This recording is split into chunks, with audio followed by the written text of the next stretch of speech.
Halo, selamat pagi anak-anak yang terkasih. Semoga pada hari ini kita masih tetap dalam keadaan sehat dan masih dalam lindungan Tuhan. Anak-anak, pada hari ini kita akan belajar tentang kemampuan dan keterbatasanku. Sebelum kita memulai pelajaran kita pada pagi hari ini, terlebih dahulu kita berdoa. Mari kita bersatu di dalam doa. Dalam nama Bapa dan Putra dan Roh Kudus. Amin. Allah Bapa yang Maha Kuasa, kami bersyukur atas segala rahmat-Mu dalam hidup harian kami. Pada kesempatan ini, kami akan mempelajari perihal kemampuan dan keterbatasan diri. Ajarilah kami untuk melihat diri kami, untuk mengenal diri lebih dalam. Inilah permohonan kami dengan perantaraan Kristus Tuhan kami. Amin. Dalam nama Bapa dan Putra dan Roh Kudus. Amin. Anak-anak, yang menjadi kompetensi dasar pada pembelajaran kita hari ini yaitu dari 3.2 memahami kemampuan dan keterbatasan diri sebagai anugerah Allah. Yang menjadi tujuan pembelajarannya yaitu siswa mampu mendaftar kemampuan dan keterbatasan yang dimiliki, serta siswa mampu menyimpulkan makna kemampuan dan keterbatasan yang ada pada setiap diri sendiri. Anak-anak yang terkasih, dalam pembelajaran sebelumnya, di dalam bab 1, kita sudah mempelajari tentang pribadi yang unik. Anak-anak pasti masih mengingatnya kan? Apa itu arti unik? Unik artinya lain daripada yang lain, tidak ada persamaan, berbeda, tidak ada duanya, dan khusus.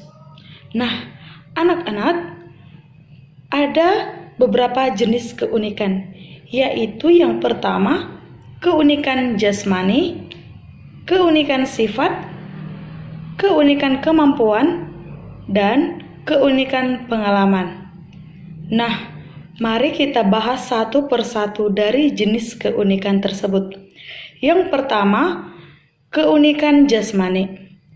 Keunikan jasmani adalah keunikan yang terdapat dalam diri seseorang yang terlihat dari tubuh mereka. Misalnya, tinggi, pendek, gemuk, kurus, dan dari segi warna kulit. Yang kedua, keunikan sifat. Keunikan sifat adalah kekhasan manusia dalam hal sikap. Misalnya, pemalu, pendiam, pemarah, lemah lembut, mandiri, dan disiplin. Yang ketiga adalah keunikan kemampuan. Keunikan kemampuan merupakan kekhasan setiap manusia dalam berbagai bakat dan keterampilan. Misalnya, kemampuan manusia dalam menulis, memahat, melukis, dan lain sebagainya. Yang keempat adalah keunikan pengalaman. Keunikan pengalaman adalah kekhasan setiap orang dalam pengalaman hidupnya. Misalnya, pengalaman masa kecil, masa remaja, sedih, maupun dalam sukacita. Nah, anak-anak, pada hari ini kita akan membahas tentang kemampuan dan keterbatasan. Apa itu arti kemampuan? Kemampuan merupakan anugerah dari Allah. Anak-anak, setiap manusia pasti dikaruniai berbagai kemampuan, baik itu secara fisik, kecerdasan, maupun sifat. Bakat adalah kemampuan seseorang yang tersembunyi sejak ia dilahirkan. Contoh kemampuan tersebut yaitu ada yang pandai menari, bernyanyi, main gitar, main piano, main biola, main bola, main bulu tangkis, pandai berhitung ataupun matematika, pandai berpidato, pandai berdoa, pandai membuat dan membaca puisi, pandai menggambar atau melukis, dan lain sebagainya. Nah, bakat-bakat tersebut yang harusnya kita sadari, kemudian kita kembangkan dan dibagikan kepada orang lain agar orang-orang yang kita temui dapat berkembang bersama dengan kita. Nah, sekarang mari kita melihat keterbatasan. Anak-anak, kita harus ketahui bahwa setiap manusia tidak akan mengetahui segala sesuatu dan juga tidak mampu melakukan segala sesuatu, karena manusia memiliki keterbatasan. Oleh sebab itu, keterbatasan bukanlah menjadi penghalang bagi kita untuk berkembang. Sebaliknya, keterbatasan itulah yang menjadi pendorong bagi kita untuk berkembang, yaitu dengan cara tidak menunda-nunda pekerjaan ataupun bermalas-malasan. Anak-anak, setiap manusia pasti memiliki kelebihan sekaligus kekurangan yang tidak dimiliki oleh orang lain.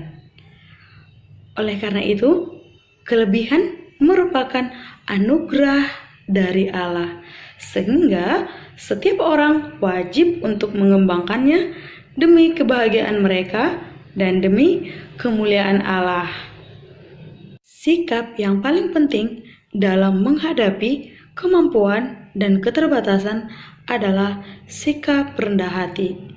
Dengan sikap rendah hati, kekurangan yang ada pada seseorang mengingatkan agar tidak menyombongkan diri. Sikap rendah hati untuk kelebihan ataupun kemampuan yang ada dalam diri seseorang menjadi sarana untuk membangun persaudaraan dengan orang lain. Nah, anak-anak yang terkasih, sebagai anak-anak Allah, kita harus berani mengatakan pada diri kita bahwa kita bisa. Bersama Kristus, aku pasti bisa. Jangan meragukan kemampuan kita, melainkan teruslah asah kemampuanmu, kembangkan kemampuanmu menjadi kita lebih baik lagi. Anak-anak, yang menjadi tugas kamu hari ini adalah buatlah daftar kemampuan dan juga daftar keterbatasan yang ada dalam diri kamu. Kerjakanlah di buku tugas kamu. Ingat, kamu harus mengerjakannya dengan tepat waktu. Tidak boleh menunda-nunda pekerjaan. Kirim dengan tepat waktu, karena disiplin merupakan kunci keberhasilan. Anak-anak, sampai di sini pembelajaran kita pada hari ini. Semoga kita tetap dalam lindungan Tuhan. Mari kita tutup pembelajaran hari ini dengan berdoa. Dalam nama Bapa dan Putra dan Roh Kudus. Amin. Allah yang Maha Kudus, kami bersyukur atas segala rahmat yang kami nikmati hingga saat ini. Kami juga bersyukur atas pengenalan diri kami, sehingga kami sanggup melihat diri kami lebih dalam. Kami mohon, semoga Engkau hadir dalam setiap perjalanan hidup kami. Demi Kristus Tuhan dan pengantara kami. Amin. Dalam nama Bapa dan Putra dan Roh Kudus. Amin.